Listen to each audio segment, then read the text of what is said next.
In this guide, I'm going to show you how you could factory reset your MacBook Pro without a password. Say you forgot it or whatever it might be. Here's how you can go ahead and factory reset it. Before we do get into this guide, make sure to like the video and subscribe to the channel with all notifications on. It really does help the channel and lets us know that you want more content like this. We'd greatly appreciate it. And if at any point throughout this guide you did have any questions, just ask them down in the comment section below and we can help you out further. I'm going to be doing my best to reply to every single comment down there.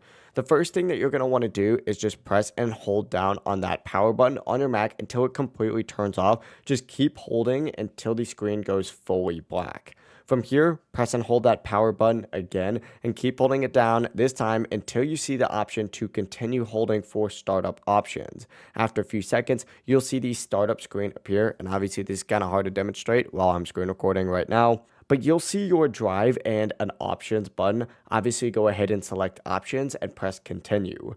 Your Mac will now load into recovery mode, and it may ask you to select a user you do know the password for. If you don't remember the password, choose forgot all passwords, and your Mac will say that it's linked to an Apple account. To continue, sign in with that Apple ID that was previously used on that Mac. This is Apple's built-in security step to make sure that only the owner can technically reset it. If you did forget it, choose forgot password again, follow the prompts on screen, and eventually you'll get a verification code sent to either your phone or your email. So get onto those, get that verification code, and as soon as you verify your account, you'll be able to continue through recovery mode and erase or reset the Mac. Just follow the on-screen steps and confirm whenever you're ready. Once again, I apologize, this is kind of hard to demonstrate while screen recording right now, but that is it. That is how you could factory reset your MacBook Pro without a password for whatever reason that you may not have that password using Apple's recovery process. If this guide did help you out, make sure to like the video and subscribe to the channel with all notifications on. It really does help the channel and lets us know that you want more content like this.